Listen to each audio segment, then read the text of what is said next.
The only light left was the one that lied. Above the door of the lantern, the neon sign sputtered, its once warm glow now a frantic, dying pulse against the onslaught of the blizzard. Each flicker seemed to mock Caleb, a reminder of a hope that was nearly extinguished.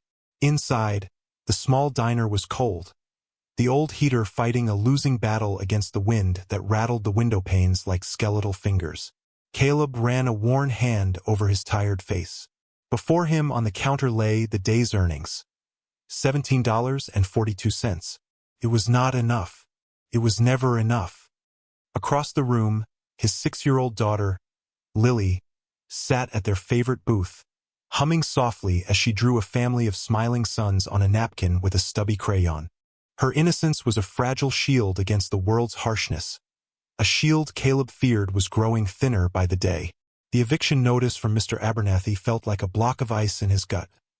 3 months back rent due in 48 hours, or they would be out in the snow that was already burying their small world. He looked at the worn photograph tucked into the corner of the cash register. His late wife, Sarah, her smile as bright and steady as the diner's sign had once been. He was failing her. He was failing their daughter. The bell above the door chimed, a harsh, discordant sound that cut through the howl of the wind. Caleb's shoulders tensed. It was nearly 10 o'clock, long past closing. He looked up, expecting the smirking face of the town sheriff stopping by to remind him of his civic duty to pay Abernathy. But it wasn't the sheriff. Framed in the doorway stood a group of people who looked as if they'd been carved from the storm itself. There were 5 of them, 4 large men flanking a woman, all clad in heavy, road-worn leather. Snow clung to their shoulders, and their faces were grim with cold and exhaustion. They were bikers, the kind the townsfolk of Havenwood whispered about, the kind mothers pulled their children away from. The leader, the woman, stepped forward. Her dark hair was matted with melted snow, but her eyes, the color of a winter sky just before dawn, were sharp and missed nothing. They swept over the empty diner, over Lily humming in her booth, and finally settled on Caleb. "You open?" she asked, her voice low and raspy with cold. Caleb's throat was dry. Every instinct, honed by a lifetime of caution and prejudice from others, told him to say no, to lock the door and protect what little he had left. The men behind her were giants, their faces hard, their presence filling the small space with a silent, intimidating energy. But then he saw the way the woman's gaze lingered on Lily, not with menace, but with a flicker of something soft, something weary. He saw the shivering that she tried to hide. They were not predators. They were just people caught in the same storm as everyone else. "The grill's off," Caleb said, his voice steadier than he felt. "But the coffee's still hot. I've got some stew left on the stove." He didn't mention that the stew was his and Lily's dinner for the next 2 nights. He didn't mention that the coffee was the last of his supply. He simply gestured toward a large booth in the corner. "Come on in. Get warm." The woman gave a curt nod, and the group moved with a quiet, disciplined economy, shedding their wet gear and settling into the booth. Lily looked up, her eyes wide, but not with fear, with curiosity. Caleb gave her a reassuring smile before turning back to the stove, his heart a heavy, uncertain drum in his chest. He had made his choice. He ladled the thick, fragrant beef stew into 5 bowls, the steam rising like a prayer in the cold air. His hands, chapped and calloused from years of work, were steady. He placed the bowls before them, along with a basket of the last 4 biscuits he had. It was a meager offering, but it was everything he had. The group ate in a profound silence, a silence not of anger, but of deep, aching gratitude. The woman, who the men called Raven, ate slowly, her gaze fixed on the worn photo of Sarah. "Your wife?" she asked softly, her spoon halfway to her lips. Caleb nodded, wiping his hands on his apron. "Sarah, we built this place together." "She has kind eyes," Raven said. It wasn't a platitude. It was an observation, delivered with a quiet finality. She looked from the photo to Caleb, then to Lily, who was now peeking over the back of her own booth. A small, genuine smile touched Raven's lips. She saw the worn floorboards, the flickering sign, the threadbare hope holding the place together. And she saw the man who, with almost nothing, had offered them everything. When they were finished, one of the larger men, a man with a thick beard they called Bear, tried to pay. He pulled a crumpled wad of bills from his pocket, but Raven stopped him with a look. She placed two $20 bills on the table. It was more than enough for the food, but Caleb knew it was likely the last of their cash. "This doesn't cover it," she said, her eyes meeting his. "A debt like this, it gets repaid in full. You have my word." Caleb simply nodded. He didn't expect to see them again. People like them were transient, like the storm. They passed through and life went on. Or, in his case, it threatened to stop altogether. They bundled up and stepped back out into the raging blizzard, disappearing into the white chaos as quickly as they had appeared. Caleb locked the door behind them, the $40 on the table feeling both like a blessing and a drop of water in a desert. He picked up the empty bowls, his own stomach rumbling with a hunger he would ignore for his daughter's sake. The following afternoon, the storm had broken, but a new one was gathering inside the diner. Mr. Abernathy stood in the middle of the room, his expensive overcoat unbuttoned, his face a mask of smug authority. The scent of his cloying cologne filled the air, a sickening contrast to the diner's usual smell of coffee and fried onions. $17? Abernathy sneered, tapping the eviction notice in his hand. "That's what you have to show for yesterday? I saw those vagrants you let in here last night, Caleb. The whole town is talking. Harboring criminals now, are we?" "They were cold and hungry," Caleb said, his voice low and even. He stood behind the counter, a barrier between this man and his daughter, who was watching from the kitchen doorway. "I run a diner. I serve people. You run a failing charity?" Abernathy corrected him, his voice dripping with condescension. "And my charity is at its end. You have until tomorrow morning, Caleb. 10 a.m. the full amount, or I'll have Sheriff Miller escort you and the girl out myself. And trust me, no one in this town will rent to a man who associates with biker trash." He threw the notice onto the counter. It slid across the formica and came to rest next to Sarah's picture. The threat was clear. It wasn't just about the money anymore. It was about making an example of him. It was about breaking him. After Abernathy left, leaving a wake of cold silence, Caleb sank onto a stool. Desperation was a physical weight, pressing down on his chest, making it hard to breathe. Tomorrow morning. How could he possibly find nearly $2,000 by tomorrow morning? That evening, as Lily slept soundly in her small bed in the apartment above the diner, Caleb sat at the kitchen table, his head in his hands. He was methodically going through Sarah's old memory box, a painful last-ditch effort to find anything of value he could sell. Old concert tickets, dried flowers, letters. Nothing.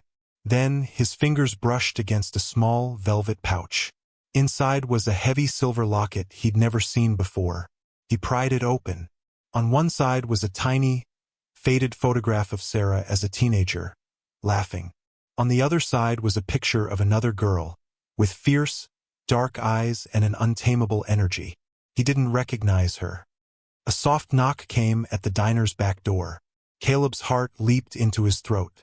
He opened it a crack to see the massive silhouette of Bear, the biker from the night before. He stood alone, his expression unreadable in the dim porch light. "Didn't mean to spook you," the big man rumbled. "Raven sent me," she said. "She said to give you this." He pressed something small, cold, and heavy into Caleb's palm. It was a coin, an ornate silver medallion stamped with the image of a raven in flight. "It's a marker," Bear explained. "The night ravens always pay their debts. She wanted you to have this, so you know we haven't forgotten." Without another word, he turned and walked away, his footsteps crunching in the fresh snow before fading into the night. Caleb stared at the coin. It was beautifully crafted but utterly useless against a man like Abernathy. It felt like a cryptic promise in a world that only dealt in cash. Hope and despair warred within him, leaving him more exhausted than ever. The coin was a symbol of honor from a world he didn't understand, while the locket was a mystery from a past he thought he knew. Neither could save him now. The morning arrived with a cruel, brilliant sunshine that made the snow-covered town glitter. It felt like the world was celebrating his ruin. At 9:30, Abernathy returned, not alone this time. Sheriff Miller was with him, his face apologetic but firm. "Caleb, don't make this difficult," the sheriff said, his hand resting on his hip. Abernathy, however, was in no mood for pleasantries. He strode past the counter, his eyes scanning the nearly bare shelves. "Packing up already? Good. Saves us the trouble." He then pointed a fat finger at Caleb. "I heard your friends came back last night. Don't think I don't know what's going on. You're in league with them, aren't you? Running some kind of racket out of this dump." "Get out of my home," Caleb said, his voice a low growl. Lily was behind him, her small hand clutching his jeans. Abernathy laughed, a harsh, ugly sound. "This isn't your home. It's my property. And I want you and your criminal friends off it." He took a step toward Caleb, his face contorted with rage. "I'd rather burn this place to the ground than let scum like you and them taint it." He reached out, as if to shove Caleb aside. In that moment, something inside Caleb solidified. It was not anger, but a quiet, unshakable certainty. He had nothing left to lose but his dignity. He stood his ground, shielding Lily with his body. "You will not talk about them that way. They showed me more decency in 1 hour than you have in 5 years. And you will not lay a hand on me in front of my daughter." He looked Abernathy dead in the eye. "We'll leave. I'd rather be homeless than be a man like you." The standoff hung in the air, thick and heavy. The sheriff shifted uncomfortably. Abernathy's face turned purple with fury. He was about to signal the sheriff to act when a low, powerful rumble began to vibrate through the floorboards. It grew steadily louder, a sound like approaching thunder. Everyone turned toward the windows. Pulling up in front of the diner was a procession that silenced the entire street. A fleet of gleaming black sedans, the kind that ferry diplomats and CEOs, moved with silent precision. Behind them, in a perfect, intimidating formation, were the motorcycles from the storm. But they were no longer mud-splattered and weary. They were polished chrome and deep black paint, gleaming in the morning sun. The bikers who rode them wore crisp, clean leather vests over dark shirts, their bearing no longer that of drifters, but of a disciplined elite guard. The door of the lead sedan opened. A woman stepped out. It was Raven, but the transformation was breathtaking. The road-worn traveler was gone. In her place stood a woman of immense power and wealth. She wore a perfectly tailored charcoal gray suit. Her dark hair was styled immaculately, and her eyes held the same intensity, but now it was backed by an unmistakable aura of command. She walked calmly toward the diner, her high-end heels clicking on the pavement, flanked by 2 of her men who now looked less like bikers and more like executive protection. She entered the lantern, her gaze sweeping past the stunned sheriff and the gaping Abernathy, landing solely on Caleb. A small, warm smile touched her lips. "Caleb," she said, her voice clear and resonant. "I told you we repay our debts." She paused, letting the weight of her presence settle in the room. "Mr. Abernathy, I presume?" she said, turning her cool gaze on the landlord, who seemed to shrink under her scrutiny. One of her associates, a man in a suit holding a tablet, stepped forward. "Mr. Abernathy," the man said in a clipped, professional tone. "As of 8:15 this morning, Sterling Industries acquired controlling interest in this entire commercial block. Your management contract is hereby terminated, effective immediately. Please vacate the premises." Abernathy's jaw worked, but no sound came out. Raven turned back to Caleb, her expression softening. "My name is Veronica Sterling. My friends call me Raven." She gestured to the bikers, who now stood silently lining the diner wall. "This is my executive team, the Night Ravens. We were on an annual cross-country memorial ride for my father. He taught me that a person's true worth is measured by their integrity, not their wealth." Her eyes glistened for a moment. "Our bikes broke down just outside of town. The storm hit. No one would help us. They saw the leather and judged the book by its cover. But you saw people in need. You gave us your last meal. She stepped forward and placed a thick leather portfolio on the counter. This, she said, her voice thick with emotion, is the deed to this building. It's yours. Free and clear, she opened it. Inside was not only the deed but also a certified check for $250,000 and a complete business plan for the renovation and expansion of the lantern. A grant from the Sterling Foundation, she explained, to a small business owner who exemplifies the values we want to invest in. You are the sole owner, Caleb. This is your future. The entire town, it seemed, had gathered outside, their faces pressed against the glass, watching the impossible unfold. Abernathy, pale and trembling, was a ghost in the background. The sheriff looked at his own feet, utterly ashamed. Veronica Sterling then turned to the crowd outside and spoke loud enough for all to hear. Sterling Industries will be investing in Havenwood. We will be looking for partners. And we will be taking our recommendations exclusively from Mr. Caleb Washington. In an instant, Caleb was transformed. He was no longer the town outcast, the struggling single father. He was its moral compass, the arbiter of its second chance. Later, after the lawyers and the stunned officials had departed, they all sat at the large corner booth. Caleb, Lily, Veronica, and Bear. The afternoon sun streamed through the window, warm and golden. The diner was filled with an air of quiet triumph. Abernathy, in a last, pathetic attempt to curry favor, had shuffled back in and approached their table. He ignored Caleb completely, focusing on Veronica with a sycophantic smile. "Miss Sterling," he began, "I do apologize for any misunderstanding. Is this man bothering you? I can have him removed." Before Veronica could even react, Caleb looked up at Abernathy, his expression calm and unyielding. He didn't raise his voice. He didn't need to. He gently placed a protective hand on the back of Veronica's chair, a simple gesture of ownership and belonging. "She's with me," he said, his voice quiet but carrying the weight of an unbreakable bond. Veronica Sterling, the billionaire heiress, the formidable CEO, froze.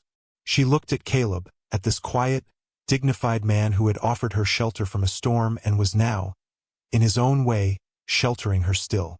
She saw not a man intimidated by her wealth or power, but a man seeing her, the person. A wave of profound admiration and affection washed over her. In that moment, surrounded by the loyal night ravens who had become his staunchest allies, a new family was forged. A family built not on blood, but on a shared bowl of stew, on a debt of kindness repaid 1,000-fold. 1 year later, the sign above the diner no longer flickered. It glowed, a steady, warm beacon that read Sarah's Lantern. The restaurant was beautiful, expanded and filled every night with happy customers. The town of Havenwood was thriving, revitalized by the careful, compassionate investments guided by Caleb. Lily's laughter now filled a warm and secure home, her crayon drawings of smiling suns taped proudly behind the new, gleaming counter. The night ravens were regular visitors, their motorcycles a welcome sound, a reminder of the promise that loyalty and honor were still alive in the world. Caleb often stood by the counter, looking at the old photo of his wife, now in a beautiful new frame. He knew she would be proud. He had learned that true wealth wasn't measured in dollars, but in the courage to offer warmth in a cold world, knowing that sometimes, the light you give to others is the same light that finds its way back to guide you home. That, he knew, was a lesson worth sharing.